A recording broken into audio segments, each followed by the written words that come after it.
el miércoles hablé sobre que nuestros ojos no necesitan mis ojos ver a Dios para creer, y hablé sobre la fe madura y sobre la fe inmadura, o la fe inmadura y la fe madura, y traté de marcar una diferencia entre esos dos tipos de fe, que es en la que nos encontramos la mayoría de nosotros.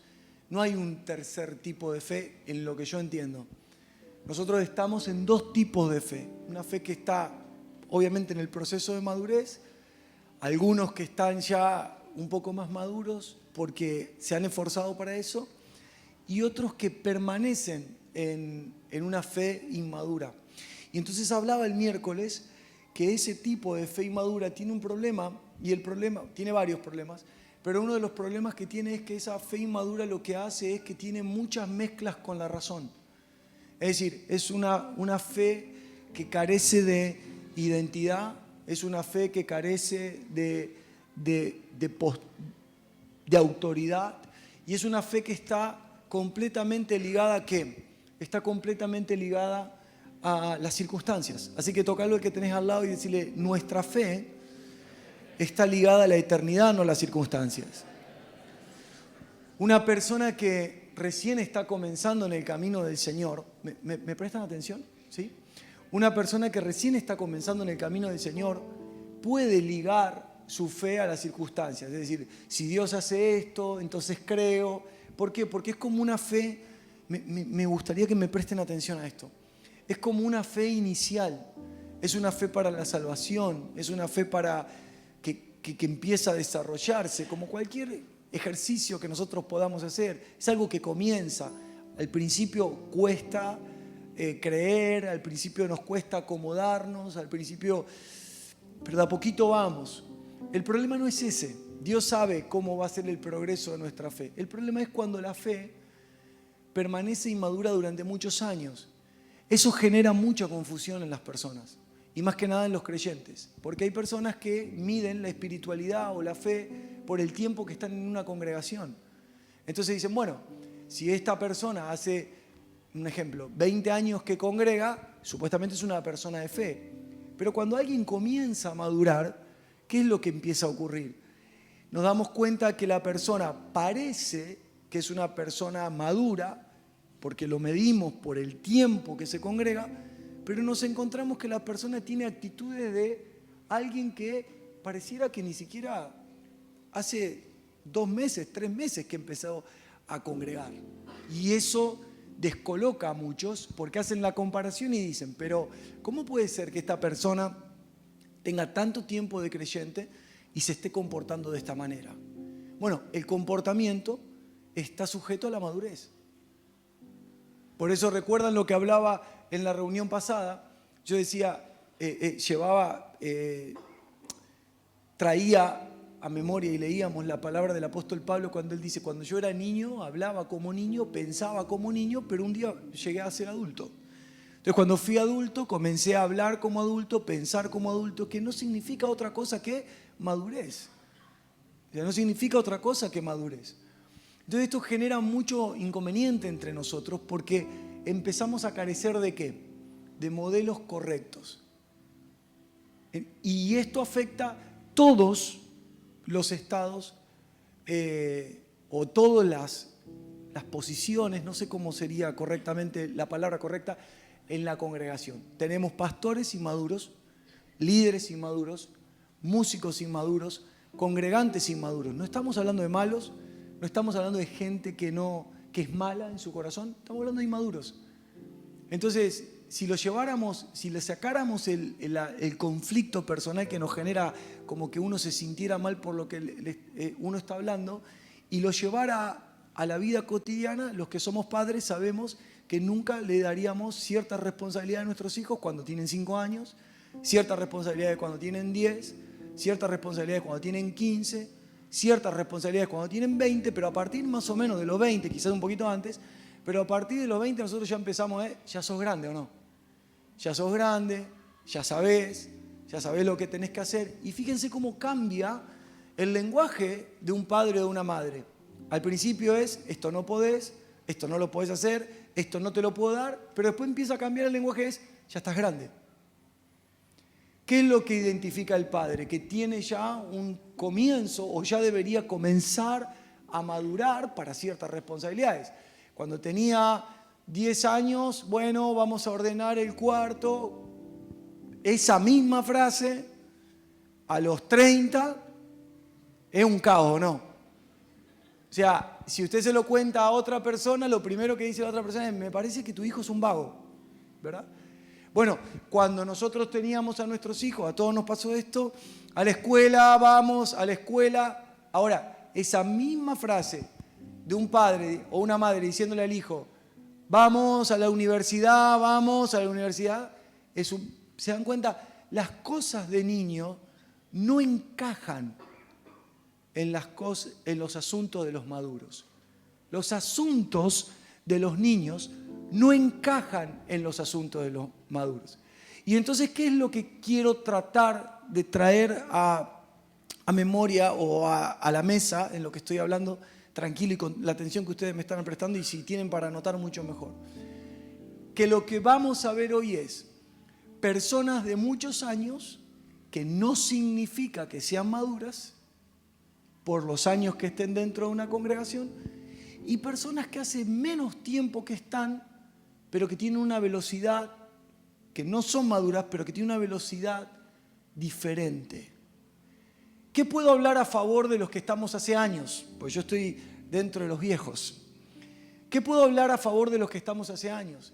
Que lamentablemente los que estamos hace años, la mayoría de nosotros, arrastramos muchas ideas que no tienen que ver con Dios, pero que llevaban el nombre de Dios. Entonces, claro, los que tenemos años y nos criamos en un ambiente de iglesia, de formas, de estructuras, de un montón de cuestiones, claro, tenemos que empezar a deconstruir un montón de cosas cuando nos empiezan a predicar algo que para nosotros es distinto, o que nosotros le llamamos nuevo, que en realidad no es nuevo.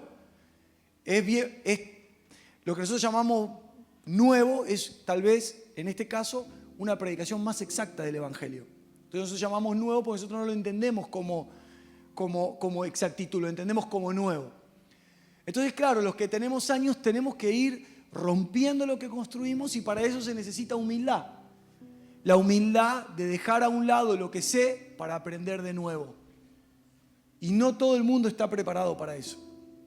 Y lo que parece que los que vienen más hace menos tiempo parecieran que fueron más veloces, pero no es que son más veloces, es que lo que tienen que deconstruir y destruir es una vida de pecado, es una vida fuera de la voluntad de Dios, o es una vida de desconocimiento de la salvación.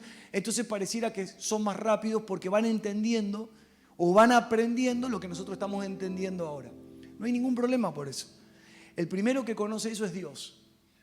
Pero el primero que también sabe cuándo es un justificativo de la falta de la transformación en mi mente o de la madurez también es Dios.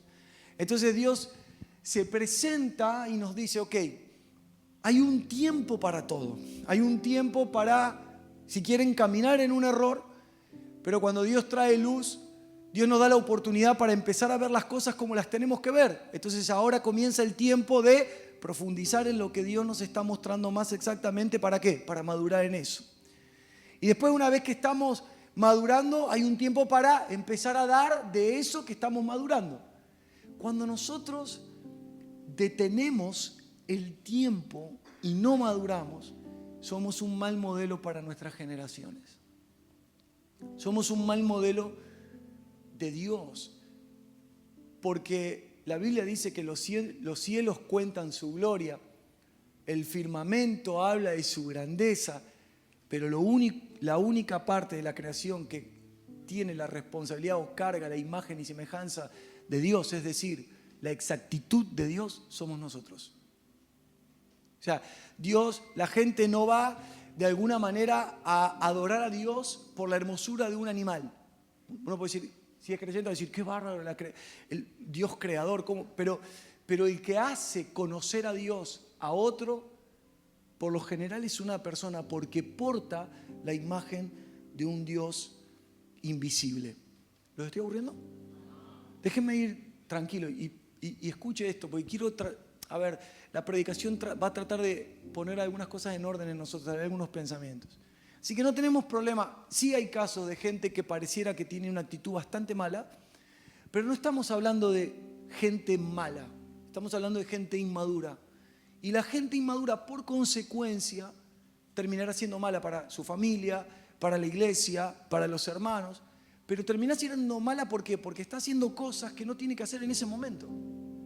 Que no es el momento de gatear, es el momento de caminar. Que no es el momento de balbucear, es el momento de hablar. Que no es el momento de caprichos, es el momento de asumir una responsabilidad. Es una cuestión del momento en la que estoy. ¿En qué momento estoy? ¿En qué momento Dios me propone estar? O sea, no lo midas con años, por favor, porque si no rápidamente ahí no sale la gracia, sino sale la culpa. Y la culpa dice, después de tantos años, no puede ser que no entienda esto. Bueno, puede ser que no. Puede ser que no, porque no le dediqué tiempo a entenderlo o el tiempo que Dios requiere que yo le invierta en entenderlo. Pero ahora que lo estamos escuchando, vamos perdiendo la inocencia y entonces no hay un justificativo para seguir en la misma posición. ¿Cuáles son los problemas que hay en las familias? ¿Cómo resume un creyente un problema matrimonial? Pastor, ¿puede orar por mi esposa que anda media difícil? Pastor, ¿puede orar por mi esposo que anda medio difícil? No. Claro que vamos a orar, porque si yo le diría a usted que no oremos, usted dice, ¿qué clase de amor tiene el pastor? Pero sacando esa cuestión de niños, nosotros, más allá de la oración, deberíamos analizar nuestro comportamiento. Si yo tengo un esposo que no está entendiendo el rol que ocupa, entonces automáticamente voy a tener un conflicto matrimonial. No se trata de malo, de bueno, de que no ama a la esposa, de que si yo tengo una esposa que no entiende la posición que tiene que ocupar en el Señor en madurez, entonces terminaremos teniendo un conflicto. Y no lo podemos resolver con la oración. Sí, personal, pero no lo puede resolver un pastor orando. Bueno, Señor, yo te pido por la esposa de mi hermano para que no sea tan rebelde, endemoniada. Te pedimos que todos los demonios que la atormentan, y todos los demonios que la atormentan es el marido. Solo que el marido se congrega. ¿Me entiendes? O la mujer se congrega, la esposa se congrega y el marido no. Entonces es fácil atribuirle al otro algo que tal vez el otro tiene, pero que está fomentado por la inmadurez del que cree. Por las palabras del que cree. El juicio en nuestro hogar no es sobre todos, sino sobre aquel que tiene entendimiento. Dios no puede juzgar, por ejemplo, a mi esposa si no es creyente, aunque ella esté en contra de que congregue, aunque a ella no le guste que congregue, aunque ella piense lo que piense, me maldiga o haga lo que quiera. Dios no puede juzgarla a ella porque ella no está teniendo, que ella venga a una reunión no significa que ella tenga conocimiento de lo que yo conozco. Si Dios tiene que juzgar, va a empezar por mí. ¿Por qué? Porque en teoría soy el que congrega, soy el que escucha, soy el que aprende, soy el que tiene una vida espiritual, soy el que asume la responsabilidad. Entonces yo necesito dar esa vida a esa casa. No hacer algo que está más allá de mi fuerza, sino mantener el testimonio por madurez. ¿A quién no se le sale la cadena? A todos. ¿Quién no dice alguna vez una palabra que no debe decir? A todos. ¿Quién no hiere a sus hijos o a su esposa o a su esposo o amigo o lo que sea o a la gente que ama con las palabras? Todo lo hacemos. Todo lo hacemos. Pero a medida que vamos madurando, nosotros vamos parando. ¿Por qué? Porque en todos empezamos a ver a quién. ¿A quién? A Cristo. ¿Ves que lo sabe? A todos empezamos a ver a Cristo. Entonces yo empiezo a ver a mi esposa y lo veo a Cristo. Porque ella es de Él.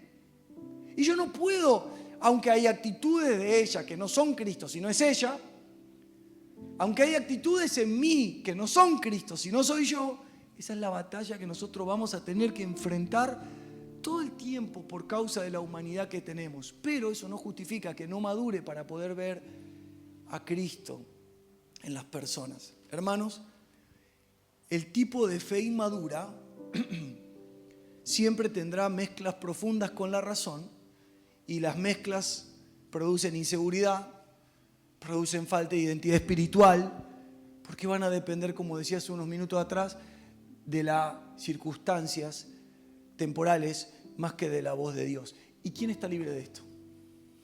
Ninguno. A todos nos pasa. Cuando vos venís edificando algo y de golpe todo sale al revés, vos decís, ¿y ahora qué voy a hacer? Pero recuerdan lo que dije la predicación pasada, Dios no nos va a llamar a hacer algo en lo cual Él sea innecesario. Él cuando nos llama, el desafío que nos presenta, lo necesitamos. En el momento que nosotros estamos llevando adelante algo y no lo necesitamos a Él, Dios no está en el asunto.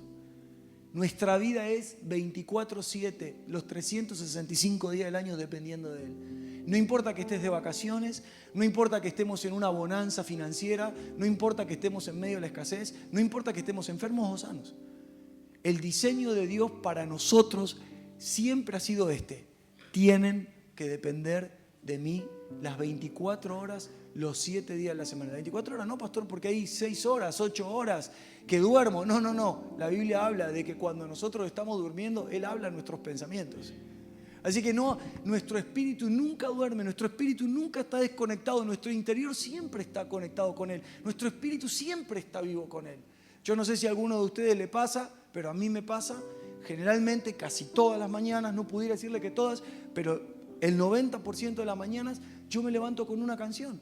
Yo no me acosté escuchando esa canción, ni tampoco me la dejé escuchando en la reunión anterior, que tal vez a veces eso es más común, por ahí que también es parte, está bien, pero muchas veces un lunes me levanto, no estoy en una reunión, ni tampoco lo último que vi fue una predicación, ni tampoco lo último que escuché fue una alabanza, y cuando me levanto con una canción, y he aprendido por experiencia, esto no sé si es bíblico porque tal vez no pudiera decir lo que lo es, o no recuerdo dónde encontrarlo eso, si es que está, pero mi espíritu dormido está alabando a Dios. Entonces he aprendido a fuerza de práctica que cada vez que me levanto con una canción en la mente o cantándola o tarareándola, la pongo en mi teléfono y mientras me preparo para empezar el día la escucho, porque entonces conecto todos mis sentidos naturales a lo que estaba pasando en el espíritu y si Dios me estaba ministrando, sigo siendo ministrado por Él.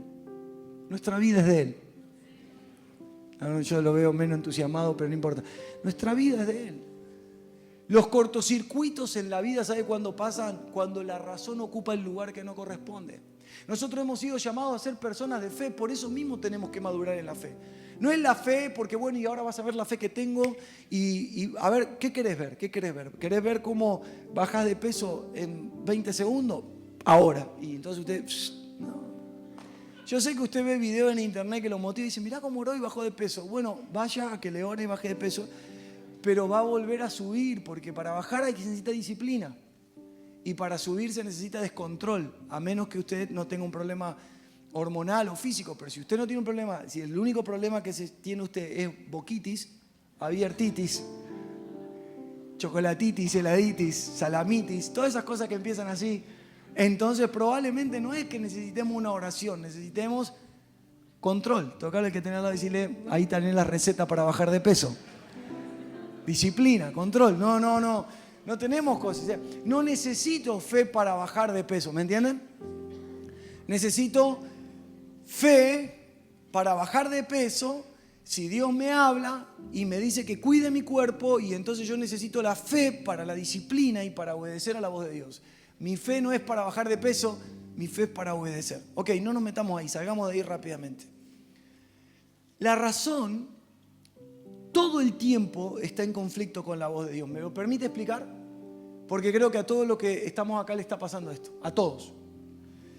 Si nos detenemos en el significado de la palabra razón, voy a tratar de ser fiel a lo que escribí, porque lo escribí para eso, para leérselos también. Nos encontramos con esta definición. Mire la definición de la palabra razón. La razón es la facultad del ser humano ¿de qué? De pensar, reflexionar, para llegar a una conclusión o formar juicios de una determinada situación o cosa. Esa es la razón.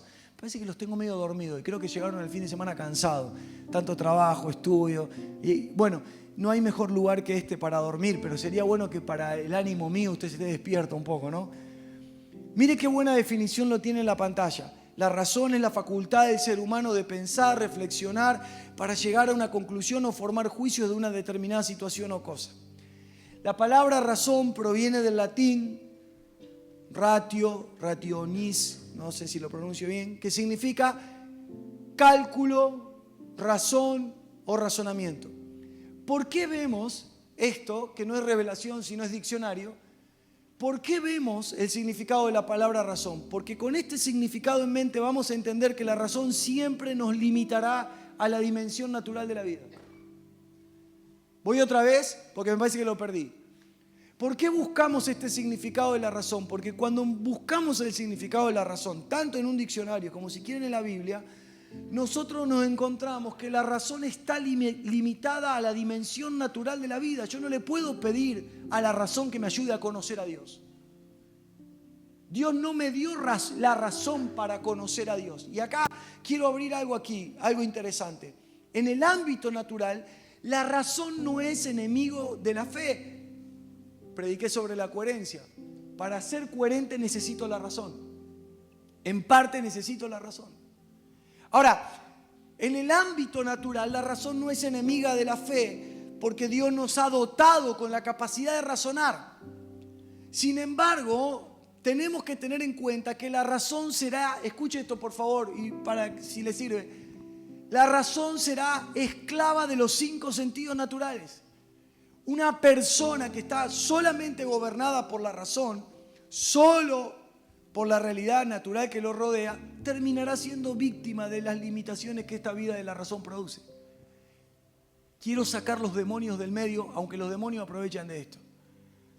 No es que soy malo, es que si soy inmaduro en la fe, présteme atención, entonces parece que tengo fe, pero es la razón que me sujeta o me esclaviza a la vida natural. Y la razón depende de los 5 sentidos, de lo que toco, de lo que veo, de lo que huelo, de lo que gusto. Depende de los 5 sentidos. Cuando algo escapa de los 5 sentidos, a mí me cuesta creerlo. ¿Por qué usted tiene miedo al futuro y no le tiene miedo al pasado? Parece estúpido, perdón la palabra, parece tonto. No, es que claro, usted no le tiene miedo al pasado porque pasó. Porque todo lo que sufrió, vivió, lo que sea, ya es parte de atrás. Pero ¿por qué le tenemos miedo a lo de adelante? Porque nuestros 5 sentidos no lo pueden controlar.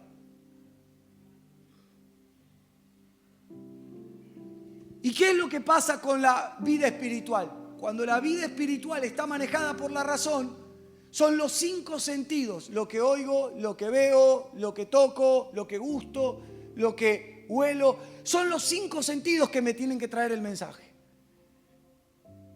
Y ustedes con esto, y yo también, tenemos que aprender a discernir cuando nos ofrecen algo que tiene que ver más con la razón que con el espíritu, más allá que parezca espiritual. Por eso han ingresado tantas corrientes dentro de la iglesia, de gente ofreciendo cosas. Y usted, mire cómo fuimos nosotros los sentidos. Y voy a usar el dinero, pero permítame, ustedes saben que yo no busco el dinero de ustedes. Pero tengo que usar esto porque esto es uno de los temas más interesantes dentro del ámbito de la iglesia. Si usted diezma, va a prosperar. No, si usted diezma, no va a prosperar. Número 1, usted es próspero. Y por ser próspero, obedece y da. Usted no da para recibir, aunque la Biblia dice, dad y se os dará. Medida buena, apretada y remecida. Usted y yo damos porque cuando maduramos en la fe, ¿qué aprendimos? Que todo lo que yo puedo producir, aunque sea con el sacrificio de mis manos, todo es de Dios. Porque Él me ha dado algo que el sacrificio de mis manos no me da, la vida, para poder producir. La semilla para sembrar. Él da semilla al que siembra y pan al que come. Él no dice que siembra la semilla, Él dice que Él le da la semilla al sembrador. Sin embargo, es el hombre el que siembra la semilla que Dios da, pero es el hombre que cosecha el pan que esa semilla produce. Sin embargo, Dios dice que el pan también lo da Dios, porque Dios es el inicio y Dios es el final de nuestra vida próspera. Gloria a Dios por eso. Dios es el inicio. ¿Y por qué es necesario tener en mente esto? Porque la razón se mete ahí. ¿Y dónde empieza el conflicto entre la razón y la fe? En que nosotros por gracia llegamos a Cristo. ¿Y qué pasó aquí? Oiga, espero que les sirva a alguno, porque algunos conocen tantos versículos bíblicos, pero no saben cómo explicar la vida de Cristo, ni tampoco vivirla. ¿Y cómo llegamos? O sea, ¿cuál es el punto donde la razón y la fe entran en conflicto? Cuando llegamos a Cristo. ¿Por qué? Porque cuando llegamos a Cristo, nosotros no esperábamos que pase lo que pasó. Cuando nosotros llegamos a Cristo, la razón que nos dijo, bueno, voy a ir a la iglesia a ver si me ayudan. Pero cuando nosotros llegamos a Cristo y nos quedamos desarrollando una vida espiritual, lo que sucede es que Cristo despierta una conciencia de eternidad y un mundo completamente diferente para la razón, y ese es el mundo espiritual. Y entonces nosotros empezamos a ver cosas que antes no veíamos, porque nosotros en el plano natural teníamos que trabajar, teníamos que estudiar, teníamos que ganar el dinero, teníamos que comprar la ropa para vestirnos, teníamos que comprar el alimento para comer, teníamos que pagar las cuentas, teníamos que tener una casa, teníamos que alquilar, teníamos que cerrar. O sea, era toda una cuestión en el ámbito de los 5 sentidos. Pero cuando nosotros llegamos a Cristo, que venimos totalmente quebrados por las experiencias que podemos venir, de golpe Cristo viene a nosotros, mientras que nosotros pensamos que es para ayudarnos con nuestra familia, viene a nosotros para abrirnos una conciencia de eternidad. Hey, soy eterno. Hey, tengo un corazón espiritual. Hey, tengo una fe. Dios me dio cosas que no me dio todo lo que viví estos años, la experiencia de la vida. ¿Y qué es lo que pasa ahí? Entro en conflicto, porque este Cristo que viene ahora no solo a salvarme, sino a mostrarme que hay una vida espiritual, y que en esa vida espiritual es como si fuera la avenida llamada Avenida de la Razón, y por encima hay una avenida que se llama Avenida del Espíritu. Y acá pasa de todo. O sea, acá hay sanidad, acá hay palabras, acá hay vida, acá hay tantas cosas que de golpe cuando yo entro y empiezo a tener un entendimiento espiritual y una conciencia de eternidad, la razón que mantiene todo bajo el control en la dimensión natural comienza a sentirse vulnerada y atacada. Algunos de ustedes, como yo, nos pasó que esos días que estuvimos de mal humor, no logramos discernir que era el Espíritu Santo atacando la razón. Algunos de ustedes, como yo, no nos dimos cuenta que esos días que estábamos como malhumorados, el pensamiento que nos provocaba era el pensamiento del Espíritu Santo llevándonos a un tipo de obediencia, como se llame, que la razón se descontrola y dice, no puede hacer esto. No puede pasar una hora encerrado. Voy a sacarlo de lo financiero, porque si no te va a pensar que es dinero. No puede pasar 2 horas encerrado en el cuarto orando, porque hay que hacer muchas cosas. Y entonces el espíritu, y uno se empieza a poner de mal humor, porque hay algo adentro que dice que lo tiene que hacer, pero la razón empuja hacia afuera, porque si yo estoy 2 horas acá adentro, ¿qué pasa con mi casa? Se me viene la casa abajo, los chicos tiran todo, esto es un escándalo, ¿no? Es hermoso tener conflictos en la razón por causa de la fe, porque ahí está la madurez. Lo tenemos aquí. Hey, ¿por qué le fue bien a personas ofreciendo recetas mágicas con el Evangelio? Porque a las personas, a nosotros nos gusta eso, lo mágico, ¿no? Tengo una vida cualquiera en mi vida, completamente desordenada, pero viene uno y me ofrece que en 2 días voy a ser próspero y voy a tocar el cielo con las manos, y yo quiero eso, porque prefiero, es mucho más rápido. No sé si le pasó a usted o como me pasa a mí, yo tengo un gran conflicto con la ropa. O sea, es mucho más rápido tirar la remera dentro del placar que doblarla y guardarla.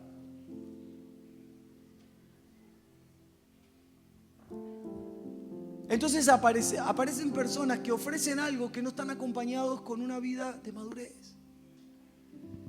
Y el problema no es que usted no puede. El problema es que Dios es Padre y no puede darnos a nosotros algo que nos va a aplastar. El problema no es que Dios no quiere. El problema es que el vino nuevo va en un odre que lo pueda contener, en una vasija que lo pueda contener. El problema no es que Dios no me escucha. El problema es que nosotros no prestamos atención, porque nosotros no lo haríamos con nuestros hijos, aunque nuestros hijos lloren desconsoladamente con 7 años porque quieren manejar el auto.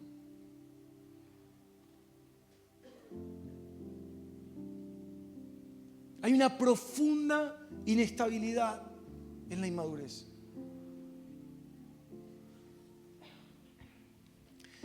Y en esa inmadurez, escuche, es impresionante lo que pasa, porque gente con una capacidad para ganar almas se apaga. Gente con capacidad para servir a Dios y y bendecir a muchas personas, se apagan. Y creen que, como no están haciendo algo particular dentro del edificio, oiga, dentro del edificio, creen que como no hacen nada dentro del edificio, creen que no están haciendo nada para Dios. Lo voy a dejar para otra predicación, pero la gente de fe, escuche esto, la gente de fe madura, lo voy a dejar para otra predicación. La gente de fe madura aprende a disfrutar la quietud. Le digo, no sabe los años que me costó entender esto. Aprende a disfrutar la quietud, que no es el justificativo para la vagancia. Son personas que entienden cuando Dios los llama a estar quietos y a disfrutar y a descansar en Él para oírlo más claramente. Y hay momentos que no hay tiempo para descansar porque la misma fe madura te lleva al sacrificio.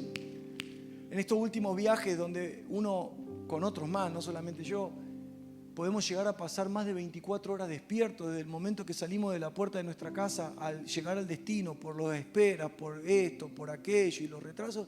Uno dice, ¿de dónde saca esta fuerza? Porque, ¿qué es lo que me pasa a mí? Cuando yo llego a mi casa y entro a mi casa y puedo dormir en mi cama y tener mi ropa de cada día, a mí me pasa que yo no puedo soportar 24 horas despierto. O sea, si lo tuviera que hacer lo hago, pero no me pasa. ¿Por qué? Porque estoy en un lugar seguro, confiable, donde no dependo de otra cosa. Todo lo que me rodea es lo que el Señor me ha dado. Entonces ¿qué pasa con esa seguridad? Me da descanso. Pero cuando estás en un avión, que lo maneja otro, cuando estás en un auto, que lo maneja otro, cuando tenés que cumplir con un horario, porque se te va el auto, se te va el avión, se te va el colectivo, se te va la carreta, se te va el caballo, se te va todo, y dependés de otros, no te queda otra cosa que sujetarte a lo que estás dependiendo. Entonces, por depender de eso, vas a pasar 24 horas sin dormir. La razón no está preparada para la exigencia, está preparada para la comodidad.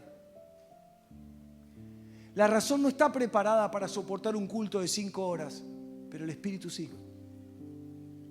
Y cuando usted mira el libro de los Hechos, lo que se encuentra es que Pablo, dice las Escrituras, disertaba hasta largas horas de la noche. Y un muchacho que estaba en la ventana por el calor de las lámparas se cayó, que quedó dormido y se cayó.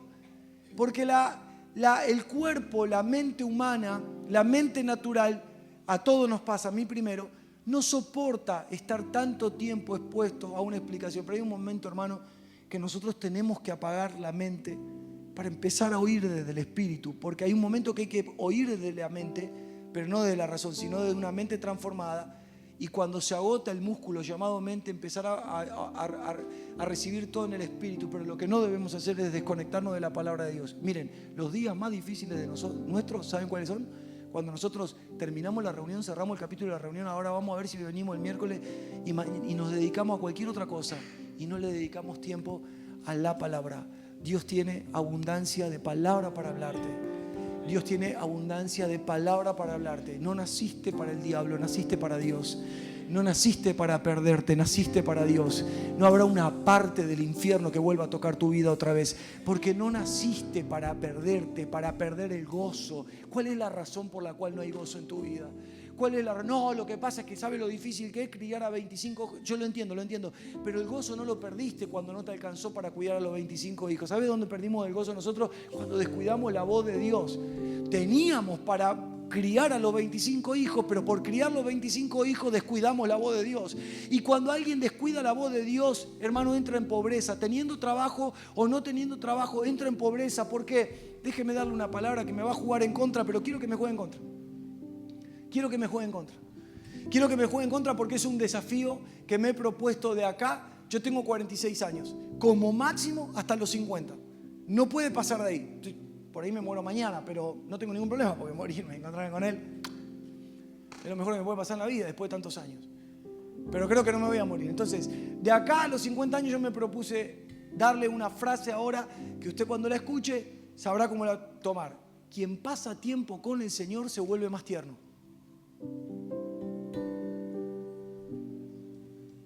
Por ahí no le signifique mucho esta frase. Pero quien pasa tiempo con el Señor se vuelve más tierno. Fíjese que Dios cómo nos trató a nosotros, con ternura.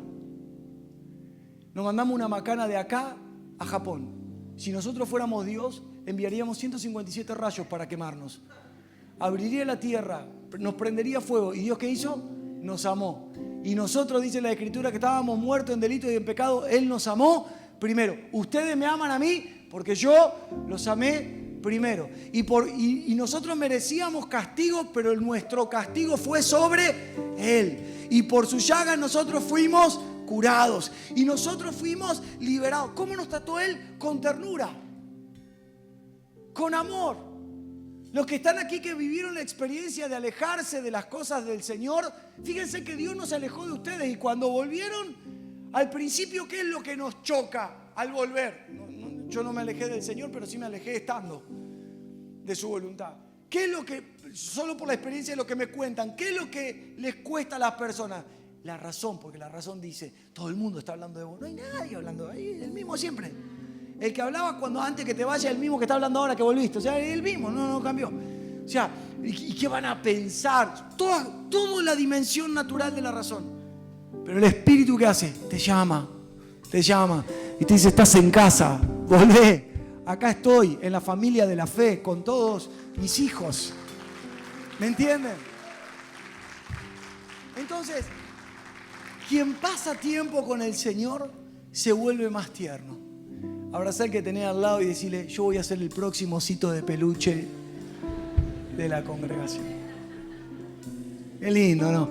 Los que están con la pareja, aprovechen y decir, dale, osito. Yo voy a ser el próximo osito de peluche de la congregación. Parece como debilidad, pero no lo es. ¿Por qué? Pablo dijo estas palabras. Que como a una nodriza Él fue a ellos, pero también como un padre los corrigió, con autoridad, como castigándolos. Porque en nosotros los hijos de Dios se presentan esas dos cosas, la ternura y la autoridad. Y esto te lo da la fe madura. Es mentira que hay gente que es cristiana y es dura por carácter. No. Hola hermano, ¿cómo está? Dios le bendiga. Con cara de bagre. Y lo digo con mucho respeto, pero es verdad que tiene cara de bagre. Porque lo puedo entender en quién. En alguien que tiene 1 mes, 2 meses, 1 año. Pero cuando yo empiezo a pasar tiempo con el Señor, algo me pasa. Que empiezo a ser más tierno. ¿Y por qué? Porque yo ya no tengo problema con la gente que me dañó. Porque cuando tengo una fe madura, mis expectativas ya no están sobre la gente. Están sobre el Señor. Entonces hay una ternura en mí que no es una falsa postura. O sea, no es que yo tengo que ser algo que no soy. No. Es que cuando maduro termino siendo lo que Él es. Entonces la ternura es parte de la espiritualidad.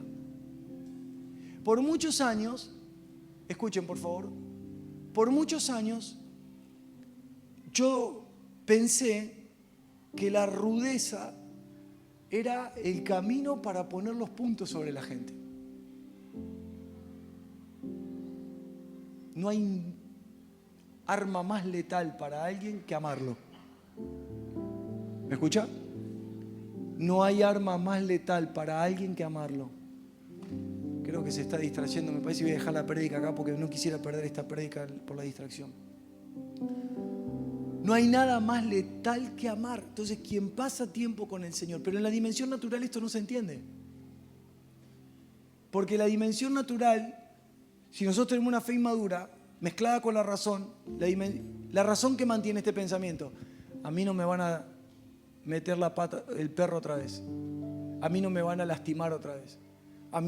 Entonces tenemos una mente que completamente está desconfiando, tenemos una mente que completamente está pensando mal, tenemos una mente que está completamente predispuesta a algo malo siempre. ¿Por qué me sonríe?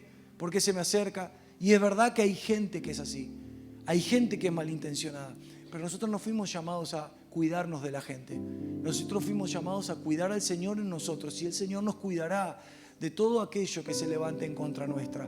Y si Dios permite que pasemos por situaciones donde gente que no esperábamos nos termine, hermano, dañando, yo quiero decirle algo, el Señor, yo prefiero estar bajo el cuidado del Señor y no bajo el cuidado de mi razón.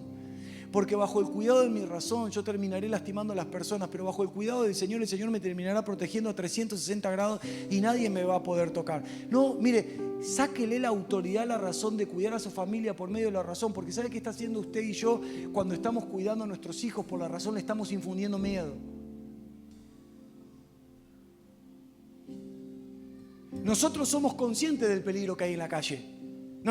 Y con Ceci somos muy conscientes. No nos gusta a nosotros que nuestras hijas vayan a hacer cualquier cosa.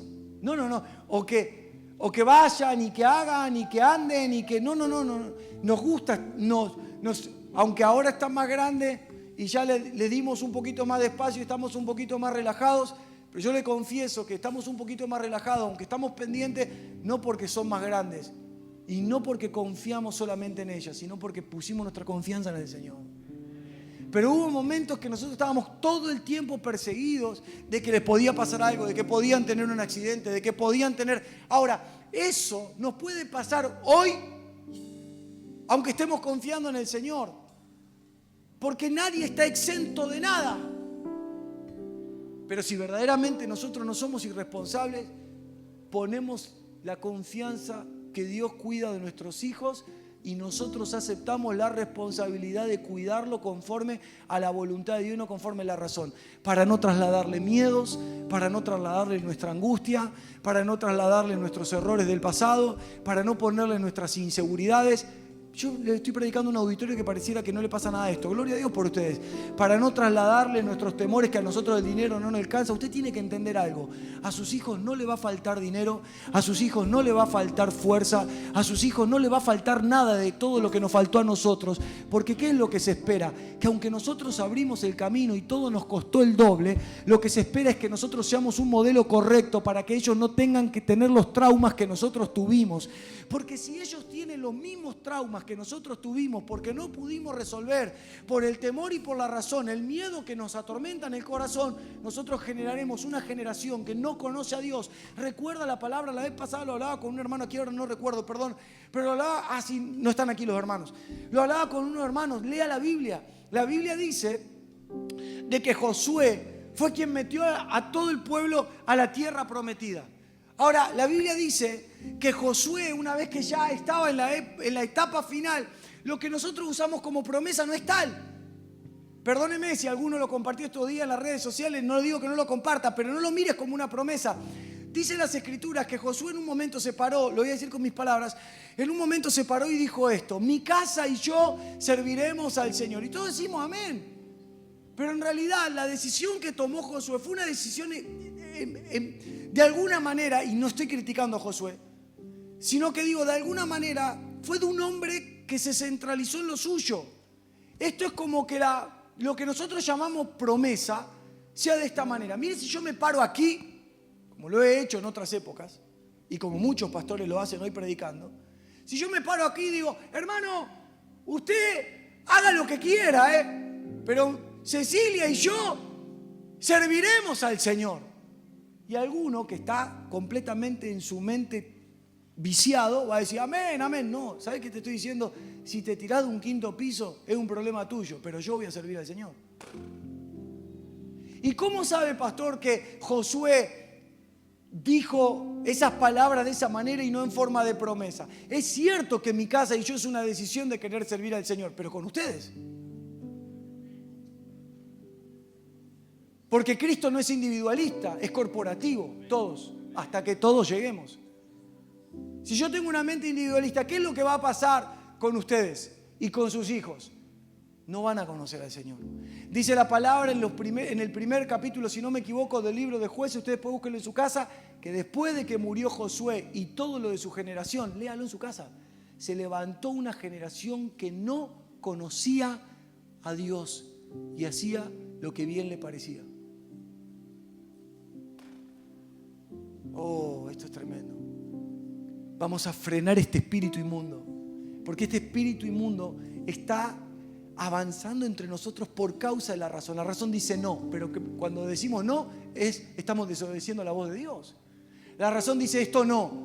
No, claro, no. Entiéndalo, por favor. Hay una administración natural que nosotros tenemos que tener, pero también hay una administración espiritual. Y yo no estoy diciendo que faltemos a la administración. Es perfecto pagar nuestras cuentas, es perfecto ser personas de palabra, es perfecto tener ahorros si es que se puede, es perfecto no gastar más de lo que nos ingresa, es perfecto. Todo eso nosotros tenemos que tratar de vivirlo de la manera más ordenada posible. Es perfecto tener una vida coherente entre lo que vivo, entre lo que hablo y lo que vivo. Eso, yo no estoy poniendo nada en tela de juicio eso. Es perfecto que nosotros... Ahora, cuando nosotros miramos a Dios y tenemos una vida espiritual, hay otra administración que no le pertenece a la razón, le pertenece al espíritu. Y ese es el punto del cual muchos cristianos se comenzaron a envejecer, porque Dios le estaba diciendo: hey, te quiero haciendo esto, hey, te quiero dando esto, hey, te quiero orando por esto, hey, te quiero compartiendo esto, lo que sea, no solamente lo material, por favor, lo que sea. Quiero toda tu vida completa, rendida. Quiero que renuncies a ese trabajo. No sé qué ejemplo darle, porque no quiero que usted malinterprete mi ejemplo. Pero cuando dijimos que no, porque la razón dice: no, mi esposa se va a enojar, no, mi esposo que va a pensar, no, mis hijos que van a sentir, no. Y cuando nosotros empezamos a poner la administración natural sobre la administración espiritual, entramos en conflicto, porque Dios ya no nos puede hablar, porque Dios no nos habla conforme a los 5 sentidos. Mire, vamos a tener un tiempo de iglesia de niños aquí arriba. Vamos a tener un tiempo de iglesia de niños aquí arriba, para que usted vea que las historias bíblicas no son cuentitos, sino que nos muestran una realidad espiritual. Tira la red hacia el otro lado, pescamos toda la noche, no sacamos nada. Tira la red hacia el otro lado, pescamos toda la noche, no pescamos nada. Tira la red hacia el otro lado. No es una historia bíblica para una iglesia de niños. No es un cuento que nosotros lo hayamos leído 1000 veces, o que nos hayan predicado 1000 veces, o sabemos qué pasa después de que Pedro tira la red para el otro lado. No significa que nosotros podemos banalizar esa palabra. Es la voz de Dios contra el pensamiento del hombre. Tira la red al otro lado, ya pescamos toda la noche. Tira la red al otro lado, pescamos toda la noche. Tira la red al otro lado. Está bien, Señor, en tu nombre lo haremos.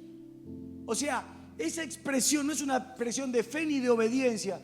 Es una expresión de decir: yo no lo entiendo, no lo comprendo, no lo acepto. Somos pescadores, usamos todos los métodos necesarios, fuimos bien adentro, pescamos, fuimos a pescar a la hora correspondiente, no pescamos nada, no había nada.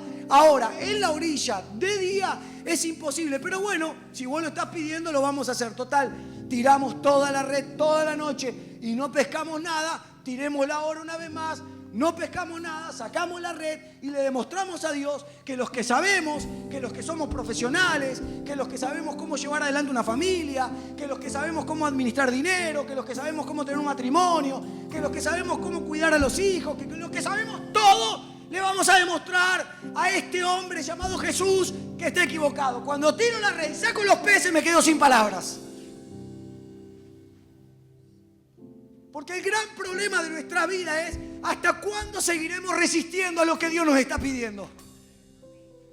Porque el gran problema de nuestra vida no se llama ni Milei, ni Cristina, ni Macri, ni ningún color político partidario. No se llama inflación, deflación, no se llama inseguridad, seguridad, no se llama ninguna cosa de esa. Todas esas cosas afectan nuestro razonamiento, pero no debe afectar nuestro espíritu. Por eso cuando leemos las Escrituras vemos a hombres de Dios y profetas de Dios profetizando en medio del hambre. No es un cuento cuando Eliseo profetiza estas palabras: mañana, a estas horas, las cosas van a cambiar. Ni tampoco es un cuento cuando una persona le respondió: es imposible que eso suceda. Y mire el diagnóstico que hace. La gente que razona todo y que es incrédula no puede hablar del cielo. Porque cuando habla del cielo, alguien que es incrédulo dentro de la iglesia lo menosprecia y lo hace quedar mal al cielo. Dice: si mañana, si Dios abriera las ventanas de los cielos, es imposible que esto suceda. Y la respuesta del profeta fue la siguiente: mañana esto va a acontecer y vos no lo vas a disfrutar. Lo vas a ver, pero no lo vas a disfrutar. Dicho y hecho. Hermanos, en la razón perdimos siempre.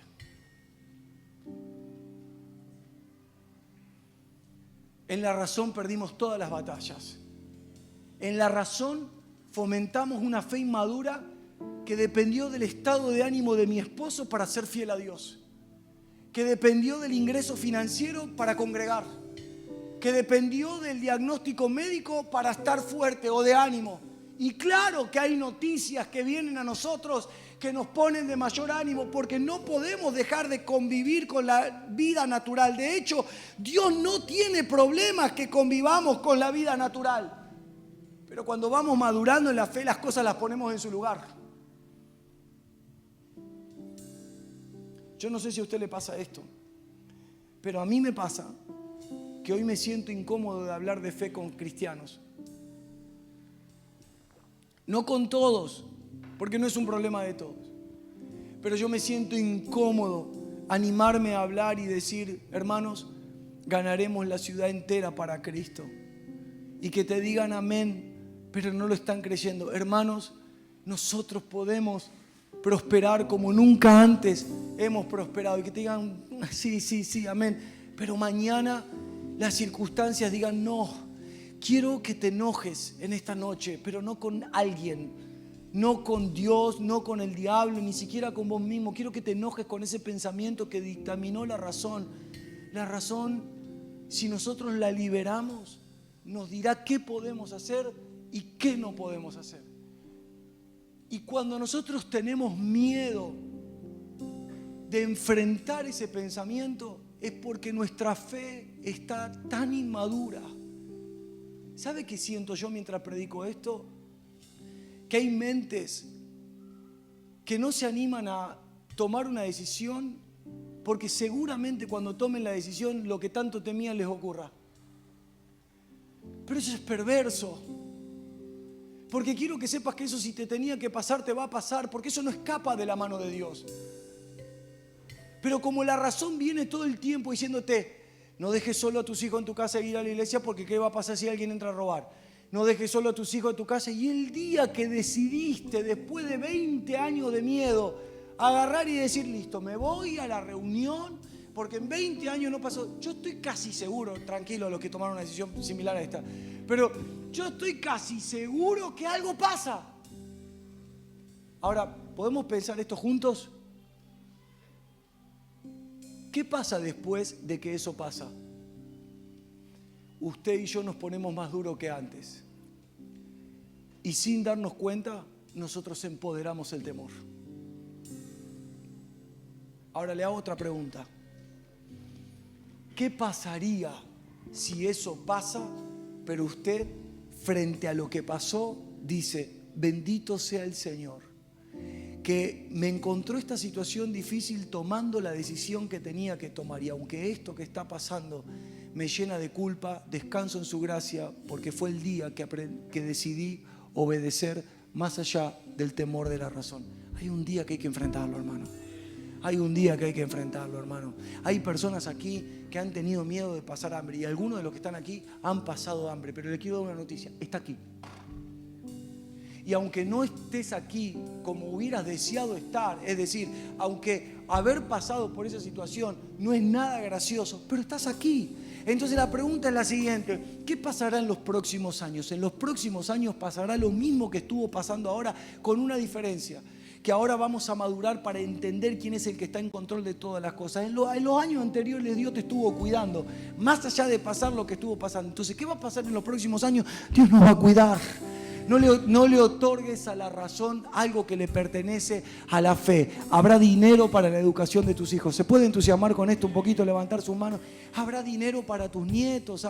Si tu problema es el dinero, habrá dinero para ellos. Si tu problema es la salud, habrá salud para ellos. Habrá salud en tu casa. Porque todo lo que, levánteme su mano por favor, todo lo que sostiene la razón amplifica la inmadurez. Pero todo lo que sostiene una fe madura somete a la razón al plano en el que va. Acá, si yo tengo que decidir si compro pollo, carne o ravioles, le pertenece a la razón, no a la fe.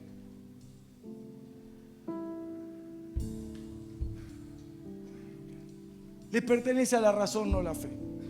Si le mando a mi hija a esta escuela, a esta, el 80% le pertenece a la razón, el 20% a tu fe. ¿Por qué? Porque si querés que esté en una escuela particular, podés orar por fe para que esté en esa escuela. Pero si no está en esa escuela, tranquilo, le pertenece a la razón. Porque aunque le toque la escuela que no querías, Dios lo va a cuidar y va a hacer brillar a tu hijo ahí como luz en medio de las tinieblas. ¿Cuántos me están recibiendo esto, por favor? El conflicto se presenta cuando Dios abre la conciencia espiritual, y como la razón tiene todo bajo control, en la dimensión natural comienza a sentirse atacada, porque Dios comienza a proponernos asuntos que no tienen lógica para la lógica natural del hombre. ¡Qué locura! Creo que lo perdí. Lo estoy aburriendo, ¿no? Toca lo que tenés al lado y decirle: despertate, papito, vamos, que esto está bueno. No tiene lugar para la lógica. Los peores momentos espirituales nuestros son cuando nosotros le ponemos nuestra cuota. Por eso tenemos la historia de Gedeón. Por eso tenemos la historia de Moisés. A mí me encanta esto, Moisés, escuche. A mí me encanta Moisés. Porque Moisés, cuando estaba en Egipto, que es la representación de la razón, de lo natural, del hombre, del antropocentrismo, del egoísmo, de todo lo que el hombre es, Moisés era poderoso para hablar, era impresionante todo lo que hacía, pero cuando se le puso Dios adelante, él le dijo: yo soy tartamudo y no sé hablar.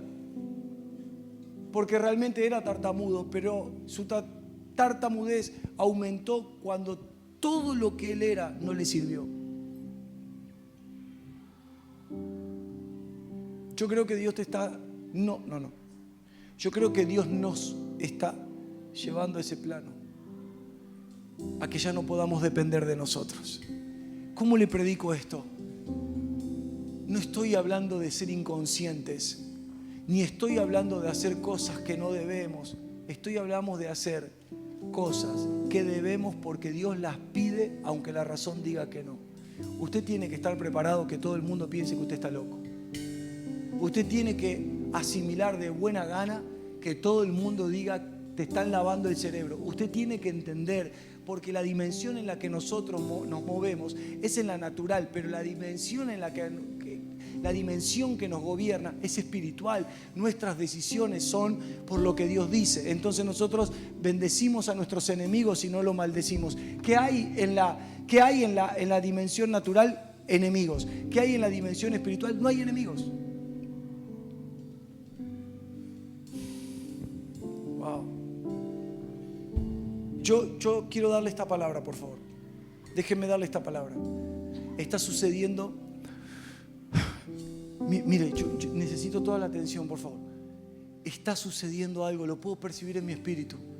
Quizá usted no me lo termine de creer como quisiera que lo crea, porque quizá lo tome como una frase, pero está sucediendo que Dios nos está despertando en el espíritu y está creando una necesidad de urgencia. Y esa necesidad de urgencia es porque se abrirán puertas y desafíos que la mente no podrán comprender y que no podemos permitir que la razón los analice, porque abortaremos el propósito de Dios. Pero prepárate porque la gente tocará la puerta de tu casa para buscarte. Y lo que antes para vos era oh, qué lindo lo que pasó, ahora será otra cosa. ¿Saben por qué golpea la puerta de tu casa? Porque es la única esperanza que hay alrededor. Es la única esperanza que hay alrededor. El que viene a tocar el timbre de tu casa no te pregunta del pecado que cometiste ayer. El que viene a tocar el timbre de tu casa ve que hay luz, ve que hay vida, ve que hay fe, ve que hay algo distinto. No está. El que viene a tocar el timbre de la puerta de tu casa no está pensando en las peleas matrimoniales que tuviste porque no las conoce. No ve nada del plano natural, que es lo que a nosotros nos echa hacia atrás. Lo que pasa es que si nosotros no resolvemos el plano natural rápidamente en la fe, siempre nos vamos a ir hacia atrás. Siempre tendremos estorbo en el camino. Pero si nosotros le empezamos a resolver, no vendrá uno a tocar el timbre de tu casa. Vendrá uno, vendrá dos, vendrá tres, vendrán cuatro, vendrán cinco, vendrán seis, vendrán siete, vendrán un montón de gente.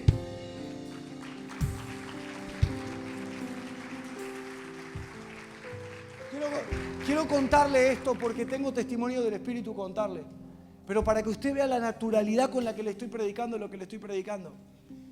tal vez cometa un error en contarlo, pero tengo el testimonio en el espíritu de contarlo y tengo el testimonio en mi espíritu de decírselos en esta noche, corriendo el riesgo de que la persona lo pueda ver o lo vea o se entere o lo que fuere. No importa, no voy a decir nada malo, solo por dar el ejemplo. Ayer nosotros estábamos en casa y yo se estaba terminando de bañar y se inundó todo el baño. Y nosotros teníamos, bueno, el pasillo, el agua salió del baño, se fue por el pasillo. Nuestro baño para bañarnos está digamos, en un piso arriba. Imagínense que si eso sigue saliendo, baja la escalera, tenemos una catarata gratis, no tenemos que ir de vacaciones a ningún lado.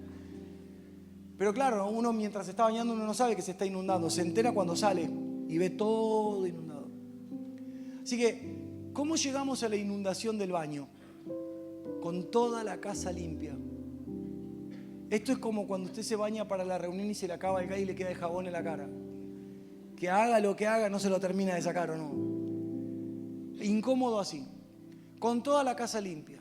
Bueno, ¿vieron cuando usted dice, listo, está toda la casa limpia, ahora nos vamos a sentar, o sea, a tomar un mate, a disfrutar un rato, se te inunda el baño? Yo creo que para los hijos sirven para estas cosas, ¿no? Ahora lo van entendiendo a poco. Entonces, en medio de ese escándalo de que se estaba inundando, de Ceci, ¿no? ¡Tráeme el trapo! ¡Trae! Todos estábamos todos así. En una batalla normal. A cualquier familia pasa esas cosas. Tocan el timbre. Y la puerta estaba abierta, porque vieron que cuando hay solcito es lindo tener la puerta abierta, te entra el sol. Bueno, iba a contar algo, pero no lo cuento. Y tocan el timbre. ¿Quién era? El vecino, ¿no? Con su bebé recién nacido en brazos. Y estaba Ceci. ¡Tráeme el balde! Ella no estaba viendo, no estaba viendo. ¿No? Era la familia en su expresión más normal, ¿no? ¡Dale, que se me inunda! Estábamos así. Y yo, se me ocurre en ese momento, él me habla a mi vecino y le digo, ¿cómo está? Me toca y me dice, ¿te molesto? ¿Puedes bendecir a mi hijo recién nacido? Yo quedé como en shock. Me tocaron el timbre para buscar bendición. Entonces, a mí se me ocurrió decir, ¡Ceci! Vení, porque quería que oremos juntos. Claro, yo estaba en una nube, ¿entiendes? Ella estaba con 2 baldes, 3 trapos, y todo se inundaba y yo estaba como gran parte de mi vida, ¿no? Volando en una nube. Ceci, vení, ¡ah, pues se me inunda el baño! ¿Qué sé yo? Pero bueno, no, tenía razón por el plan. Y yo sonriéndole al vecino. Ya, ¿cómo te explico que en la familia pastoral se inundan los baños también? Bueno, pero fuera de broma, entonces digo, sí, por favor, esperame un segundito, me lavo las manos y salgo. Hermano, ¿usted cree que yo fui a orar con algún tipo de velo delante, de preocupación por lo que pueda pensar? Abrí la puerta y dije, qué hermoso que está el bebé, vamos a orar. Y comencé a orar y le contaba a Ceci. La presencia de Dios nos abrazó a los 3, a él, al bebé y a mí. Y yo comencé a bendecir y a hablar palabras y el Espíritu me ponía esta convicción. Tengo la oportunidad de decirle a este chico todo lo que le va a pasar en su vida. Entonces empecé a orar que él iba a ser para Dios, que él iba a servir a Dios, que iba a ser lleno de Dios, de la vida de Dios. Me da la oportunidad, te clavo todas las bendiciones en el pibe. Sí, hay que la tener que aprovechar o no, ¿no? Y que él va a ser de bendición para los padres, y que a los padres no le van a faltar para cuidarlo, y que los padres te van a tener sabiduría para educarlo. Le clavé oración como loco, oré por él también. Él no me pidió oración, pero le oré a él también, para que Dios, y lo hice, ¿saben cómo lo hice? Sin temor a que puedan pensar. Porque lo que predico lo creo. Vendrán a la puerta de tu casa, vendrá gente que no estás esperando, vendrán personas que no te imaginás, lo vengo profetizando y declarando desde hace unos meses atrás. Hay gente caminando hacia este lugar. ¿Sabe? Todas esas cosas en medio del hambre y la necesidad nos fortalecen. No, pero no me dan de comer. Pero sí, créame que cuando empecé a sentir, ¿sabes qué pasó cuando terminamos la oración? El quebranto que tenía el Padre. Me decía, muchas gracias. No podía hablar.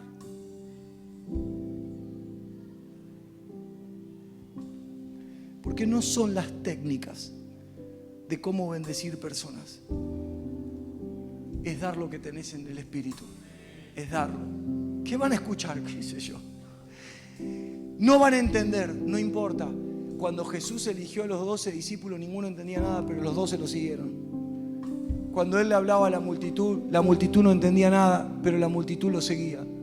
Cuando Él le predicaba a la gente, hermano, levánteme su mano porque creo esto muy fuerte de parte de Dios. Y voy a cortar todo, lo voy a continuar el miércoles. Si bien el miércoles voy a continuar este mensaje.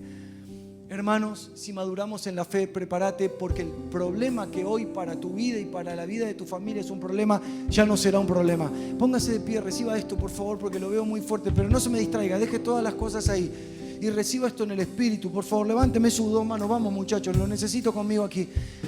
Hay algo que Dios está desatando en este momento. Vamos, por favor, vamos. Hay algo que Dios está desatando en este momento. Por favor, levanta tu mano y recibe esto. Estos procesos que estuviste pasando en los últimos tiempos van a tomar sentido en esta noche. Hey, vamos, reciba esto, por favor. Estos procesos que estuviste pasando en este tiempo van a tener sentido esta noche. Y quiero que recibas esta palabra. Hay preguntas en tu razón que todavía no tienen respuesta, pero ¿qué es lo que veo de parte de Dios? Veo de parte de Dios que entra un orden como nunca antes en tu vida. Hey, recíbalo por favor. Quiero que se libere en esta noche. Vamos. Quiero que se libere en esta noche ese espíritu de fe que está en tu interior, que no analiza todo, sino que declara todo lo que tiene que declarar. Por favor, en esta noche libera las palabras, porque las palabras que están en tu boca parecen ridículas para la razón, pero son palabras que vienen del Espíritu. Son palabras que podés son palabras que podés declarar y profetizar. ¿Qué es lo que veo en mi espíritu? Que la razón te dijo no hables esto porque esto es ridículo. ¿Qué es lo que veo en mi espíritu? Que el miedo no te ha dejado orar, que el miedo no te ha dejado declarar, que el miedo no te ha dejado profetizar, que cuando mirás tu vida ves la imperfección, que cuando mirás tu vida ves la imperfección, pero cuando ves a Dios ves todo habilitado, ves todo habilitado. Entonces quiero llevarte en esta noche a lo siguiente: profetiza, profetiza, profetiza.